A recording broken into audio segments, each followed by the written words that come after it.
Pronto, chegou a hora do aulão agora da parte de gestão de pessoas. Gente, que aulão maravilhoso esse, né? Começamos com o professor Cato, começamos com o professor, depois do Cato veio Pedro Silas, Marciano, aí eu peguei administração de materiais, e agora, tá certo, agora gestão de pessoas, arquivologia, administração geral e administração pública. Olha aí, gente, ó, 9 módulos para o aluno aí, do aulão de véspera. Eu tenho certeza aí que mais de 60% das questões de prova estarão comentadas, cantadas nesse super aulão de véspera aí do Ministério Público da União. Bacana? Então bora, vamos lá, gente. Gestão de pessoas, né? Agora chegou o bloco gestão de pessoas. Gestão de pessoas, eu confesso para vocês que é uma das matérias que eu me sinto mais à vontade de estar trabalhando, porque profissionalmente eu tive a oportunidade de ser superintendente de gestão de pessoas de diversos órgãos. Fui superintendente da Escola Fazendária, desenvolvimento profissional da Secretaria de Fazenda, da Secretaria de Educação e o último cargo que eu tive de gestão de pessoas foi superintendente de gestão de pessoas do Estado. Então, isso, aplicação, os conceitos, é muito interessante. Mas hoje, professor não quer mais voltar na gestão de pessoas, eu já dei minha contribuição para o produto e agora a gente gosta só de transmitir os conhecimentos, né? Primeira dica! A primeira dica fala dos paradigmas da gestão de pessoas. Professor, paradigmas. O que é um paradigma? Paradigma é um padrão. É um padrão. Quando fala quebra de paradigmas, significa dizer que esse padrão não existe mais. E em gestão de pessoas, nós temos um paradigma chamado de tradicional, ok? E temos um paradigma chamado de moderno, atual, contemporâneo, né? Moderno. Pronto, primeira dica, modelo mental. Você sabe que na prova de administração, o aluno mata as questões com modelo mental. É muito importante que o aluno tenha esse modelo mental para fazer as provas, porque com o modelo mental ele consegue discernir melhor nas questões de concurso. E o examinador gosta de cobrar isso porque o examinador ele quer saber se o aluno é aluno sistêmico, aluno que está integrado, qual que é o nível de conhecimento. Então, vamos lá, vamos falar as principais diferenças do paradigma de gestão de pessoas, do paradigma tradicional clássico para o atual moderno. No clássico, foco nas estruturas. Moderno, foco na dinâmica da organização. No clássico, a organização é uma máquina que precisa de recursos. No atual, organização é um lugar aberto, construído coletivamente. No clássico, valorização dos modelos autocráticos e centralizadores. São características do clássico. Autocrático, manda quem pode, obedece quem tem juízo. Centralizador, tudo passa por mim, é um modelo tradicional. Atual, valorização da descentralização. Clássico, cargo alienado e super especializado. Hoje eu faço tudo. Ampliação das responsabilidades, cargo enriquecido. Clássico, pessoas só produzem se forem recompensadas materialmente e financeiramente. Hoje tem que ter motivo para ação, motivação atinente ao potencial da carreira. As pessoas precisam ser controladas no clássico. Hoje, estímulo à criatividade e liberdade de expressão. Clássico. As pessoas eram tratadas como recursos. Hoje, as pessoas constroem as organizações fornecendo competência, inteligência, capital intelectual. Antes, no clássico, as pessoas precisavam ser administradas planejadas, organizadas, dirigidas, otimização de recursos. Hoje, respeito à história de vida e conciliação dos interesses individuais. Clássico. As pessoas, assim como recursos, devem ser otimizadas. Devem-se obter o máximo delas, fornecendo um mínimo de espaço, recursos, etc. Hoje, o capital intelectual é intangível, é o grande diferencial, o que torna a organização competitiva e dinâmica. Pronto. Bacana. Fechou. Então é muito importante que o aluno saiba como era antes tratado as pessoas nas organizações e como é tratado hoje. Cara, isso aí, dificilmente você vai encontrar uma questão assim pontualmente. Mas com você internalizar esses conceitos, isso vai ajudar muito na hora de discernir, de avaliar qualquer questão de concurso. Bacana? Fechado. Vamos lá. Dica 29. Os processos de gestão de pessoas. O cara tem que saber quais são as principais atividades do processo de agregar pessoas. Aí tem que ir lá na aula e ver isso.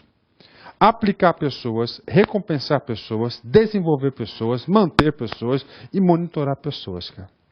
Então o cara tem que dar uma ida lá no material de apoio, lá em gestão de pessoas e ler esse cara aqui. Agregar, aplicar, recompensar, desenvolver, manter e monitorar.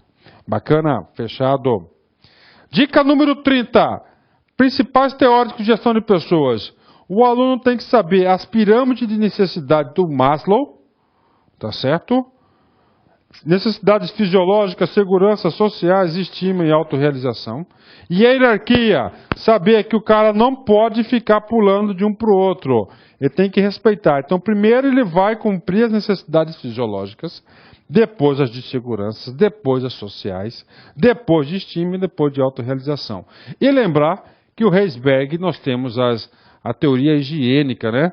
Os fatores higiênicos ambientais de Heisberg. Nós temos os fatores higiênicos e os fatores motivacionais. E no Heisberg, saber o seguinte, que os motivacionais são superiores. Os higiênicos são importantes, tá certo? Ajudam, mas o que faz a diferença é o superior. E temos a teoria X e a teoria Y. A teoria X, uma é oposta do outro. Por exemplo, teoria X, a base. As pessoas são preguiçosas e indolentes. O cara caísse na prova, ele pensa que está errado. De acordo com a teoria X, as pessoas são preguiçosas e indolentes, certa ou errada? Super certa. Super certa, né? Pronto.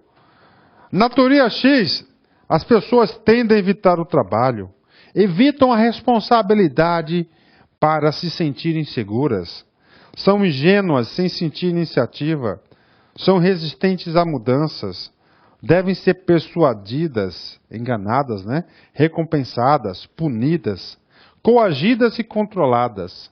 As pessoas faltam ambição, estilo de administração duro e rigoroso. Todas as características do X. Você tem que lembrar que do X, a referência bibliográfica aqui é lá a administração clássica, científica de Taylor e Fayol. Já o Y, a teoria Y já é a referência do que? Da psicologia. Da psicologia, lá das teorias de relações humanas. Então, na teoria X, Y, nós temos o seguinte: as pessoas gostam do trabalho que exercem e são esforçadas e dedicadas. Na teoria Y, consideram o trabalho como algo natural a ser realizado e prazeroso. Na teoria Y, são autocontroláveis e assumem responsabilidades. As pessoas são criativas e competentes. O trabalho é a fonte de satisfação. Administrar é um processo de criar oportunidades. Estilo de administração dinâmico e democrático. Então nós temos aqui a teoria X, a teoria Y. Isso cai muito, muito, muito, muito.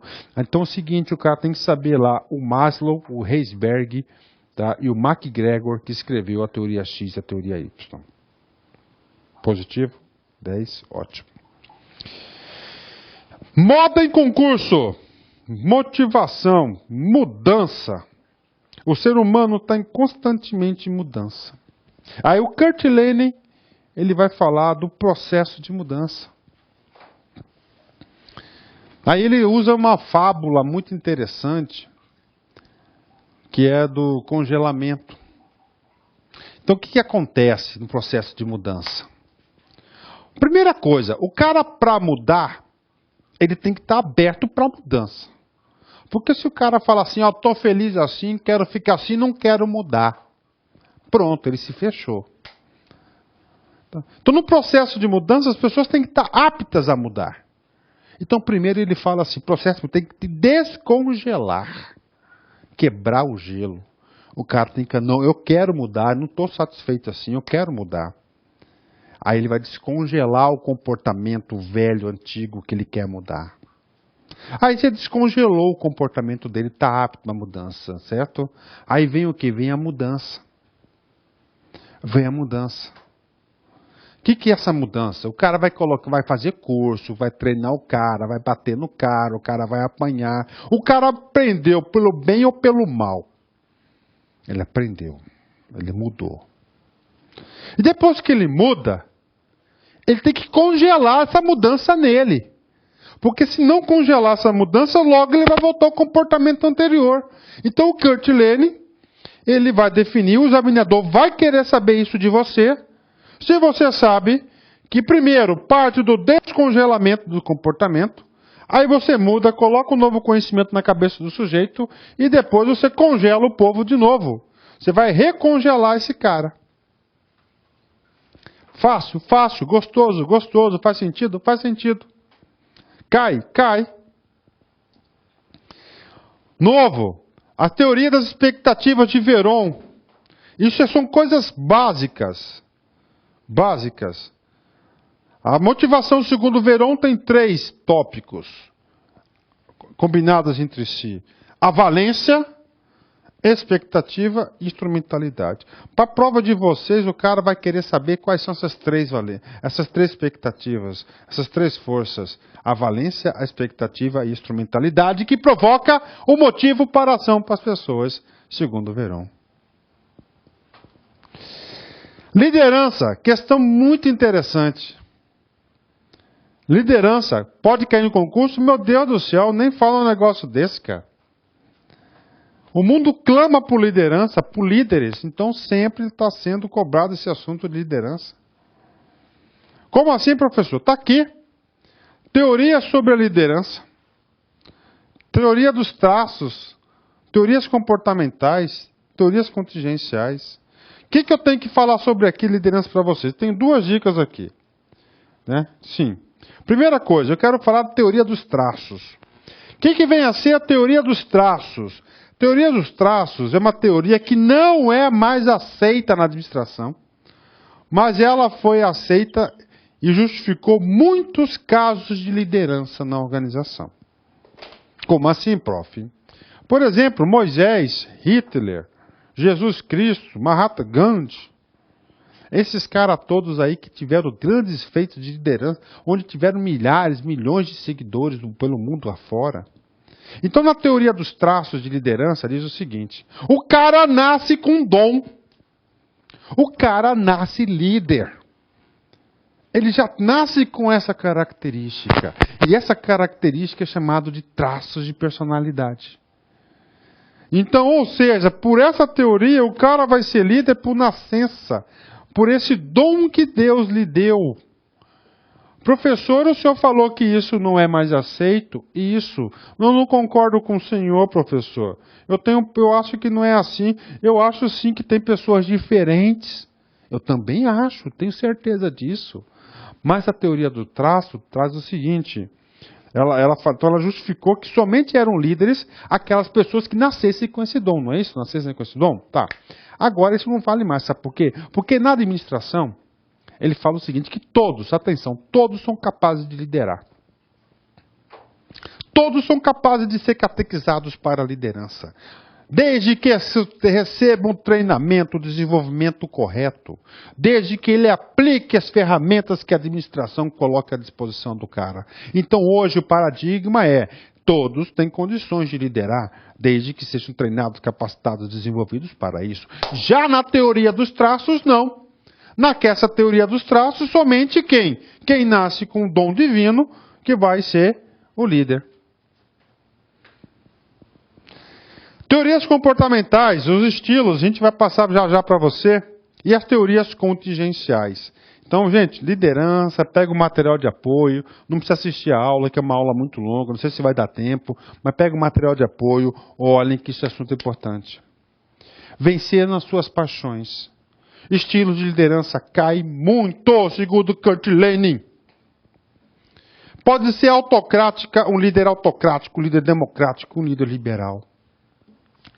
Professor, qual que é melhor? Não tem melhor e não tem pior. Concurso de administração não é assim.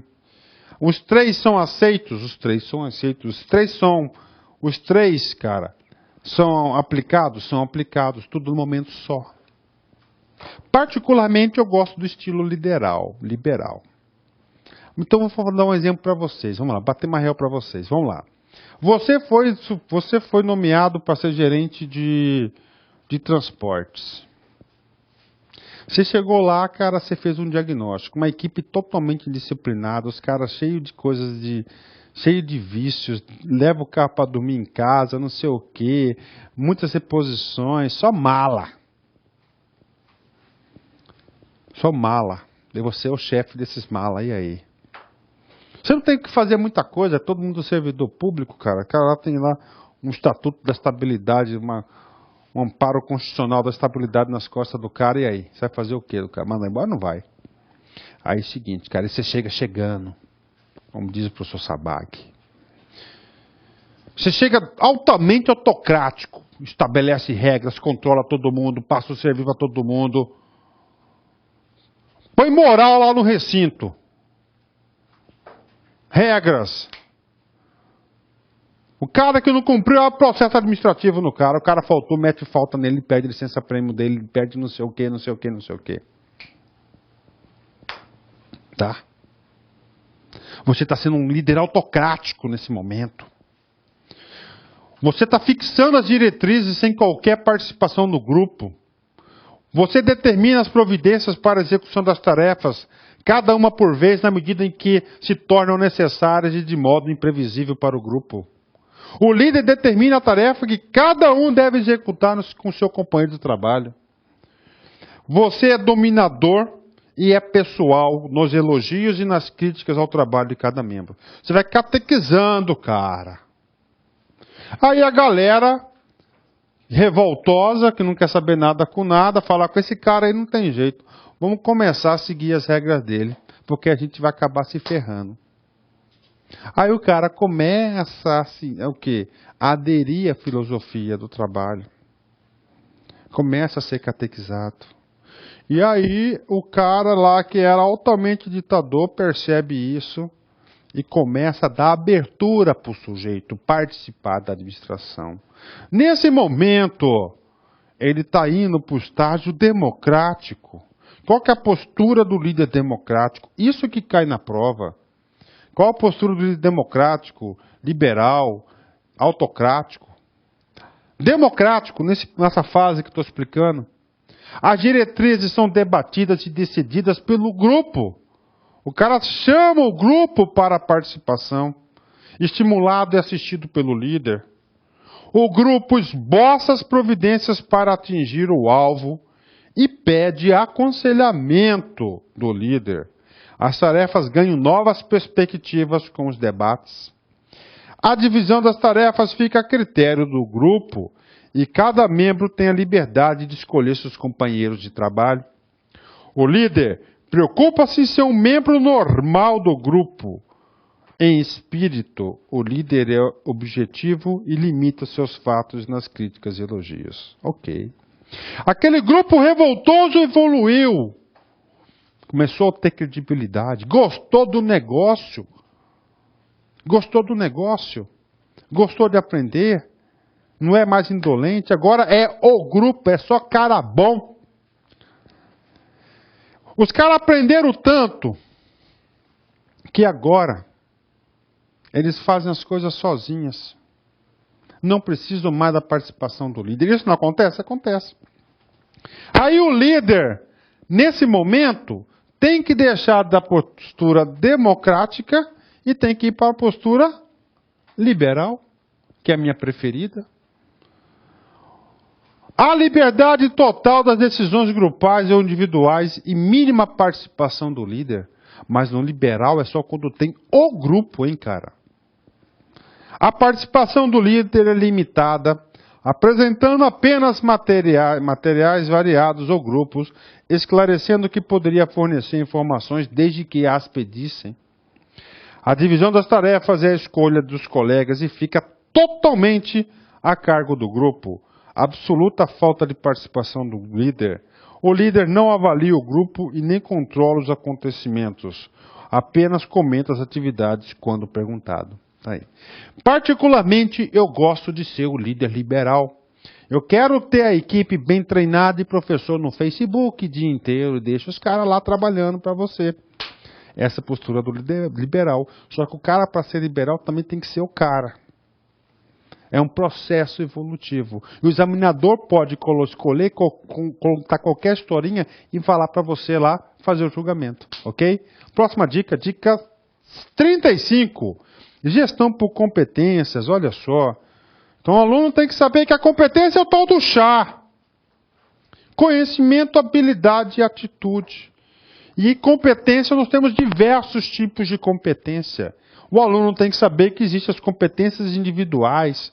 O que é competência individual? É aquele do cara, aquele já nasce, já tem aquela competência antes de entrar na empresa, na organização. Temos as competências gerenciais. É aquela do gestor, do executivo, do líder. Temos as competências funcionais. Como assim? Por gestão de pessoas, são as funcionais. Comercial, financeiro. E nós temos principalmente a core competências, que são as competências essenciais, aquelas que fazem diferença. As competências essenciais produzem indicador de desempenho que fazem a empresa se diferenciar e destacar, tais como. Ou seja, as organizações hoje procuram cada vez mais desenvolver essas core competências, que são as competências essenciais, para se diferenciar. Professor, como é que eu sei quais são essas competências? Quer ver? Olha só. Primeiro, como é que se destaca? Oferecer de forma perceptível um diferencial sobre os concorrentes. Ganhe o reconhecimento de sua excelência, tanto no ambiente externo quanto interno. Agrega um valor aos clientes. Alcançam estabilidade na sua participação de mercado. Consegue envolvimento e engajamento dos seus colaboradores no seu desenvolvimento. Seus processos internos são integrados e altamente eficazes. Então, aqui, características das core competências, né? Pronto. Se a gente fala de gestão de competências, a gente vai falar também de avaliação de desempenho. Gente, papo reto, preste atenção. Concurso público eu sei que não é fácil, mas concurso público ele se torna previsível quando você estuda com planejamento, orientação e foco. Eu vou afirmar com todas as letras para vocês. Existe 95% de chance, tá? 95% de chance de cair uma questão sobre avaliação de desempenho. Ora, se você sabe que existe esse percentual elevadíssimo para cair avaliação de desempenho, o que você tem que fazer? Estudar, meu filho. Estudar. O CESP, a FCC adoram. No concurso passado do MPU caíram questão disso aí. E deve repetir. E eu acredito fielmente que deva cair sim. E professor, como é que você chega para fazer? Como é que eu vou saber? Como é que eu vou pontuar esse assunto? Aí eu vou falar uma coisa para vocês que sabe que eu sou papo reto, não tem essa não, cara. A nossa aula que a gente preparou de avaliação de desempenho é um best-seller. É um best-seller. Ali nós conseguimos acumular conhecimento de muitos anos, de experiência de concurso, de bancas examinadoras diversas, e a gente fez aquela aula. Então é o seguinte, cara, dica para você, na prova de vocês o examinador pode querer saber o método tradicional. Aliás, o método tradicional é o preferido do método do CESP e o método moderno. Eu não tenho como pegar uma dica específica para vocês. Então, a dica da aula, a dica 36, é você pegar o material de apoio, cara. Pegar o material de apoio e estudar. Tá? Estudar. Ó, método de escalas gráficas, método de escolha forçada, pesquisa de campo, métodos de incidentes críticos e listas de verificação. As principais características de cada um desses itens. E, principalmente, a avaliação participativa dos objetivos, a PPO, que é o método moderno, e a avaliação 360 graus. Então, está aqui para vocês a avaliação de desempenho, questão quase certa na prova da galera. Dica 37, cultura organizacional. O aluno tem que entender o que é um artefato, o que são os valores compartilhados e o que são as preposições básicas. Cultura cai bastante, gente. E nós fizemos aí um trabalho maravilhoso de cultura organizacional, né? Recrutamento. O aluno vai, essa questão aqui pode cair. Sobre recrutamento e seleção, a dica é estudar. A dica é o aluno saber diferenciar o que é um recrutamento interno e o que é um recrutamento externo. Recrutar é diferente de selecionar. Recrutamento interno. Você tem vagas dentro da organização e você que vai preencher com pessoas que já estão na organização. Isso chama-se recrutamento interno. O preenchimento das vagas e oportunidades é feito através dos próprios funcionários atuais. Os funcionários internos são os candidatos preferidos. Isto exige que sejam promovidos ou transferidos para as novas oportunidades. A organização oferece uma carreira de oportunidade ao funcionário. Recrutamento externo, você tem que atrair o cara para trabalhar para você. O preenchimento das vagas e oportunidades é feito através de admissão de candidatos externos. Os candidatos externos são os candidatos preferidos. Isto exige que sejam recrutados externamente selecionados para preencher as oportunidades. A organização oferece oportunidades aos candidatos externos. Ok, tranquilo, né? Treinamento e desenvolvimento. O que você tem que saber? Dica para vocês, e pode cair, é o LNT ou LNC, levantamento de necessidade de treinamento ou levantamento de necessidade de capacitação. LNC, capacitação. Quais são os passos? Primeiro, definir qual técnica que você vai utilizar para fazer esse mapeamento de competências. 2, apresentação da diretoria, comunicação de diversos setores, execução, análise e tabulação das necessidades, aprovação da diretoria e elaboração do cronograma e do treinamento. O principal produto do LNC e do LNT é ter o plano de capacitação pronto. Dica 40, gestão de conflitos. Na prova passada caíram 5 ou 6 questões de gestão de conflitos. Nessa prova não acredito que vai repetir tanto aí essa gestão de conflito. Mas pode acontecer, né, cara? Pode acontecer um concurso bastante concorrido como esse, pode ter cair essa questão sim. Então é o seguinte, é saber a abordagem estrutural, a abordagem processual e a abordagem mista. Estrutural. Às vezes você tem lá,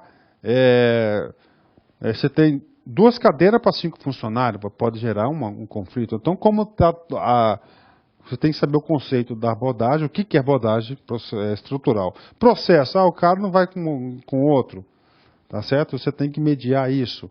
E você tem que saber o que? Abordagem. O que são essas abordagens? São técnicas de como você pode mediar um conflito. Então tem que ir lá no material e ler o que é abordagem estrutural, abordagem de processo e mista. E última dica de gestão de pessoas é o cara saber que numa relação perder é acomodação e evitação. Na relação ganha-perder, competição. Ganha-perder, compromisso. E, finalmente, ganhar, colaboração. O aluno tem que saber essas características aí. Bacana, galera? Então, beleza. Próximo bloco será de arquivologia. Fui.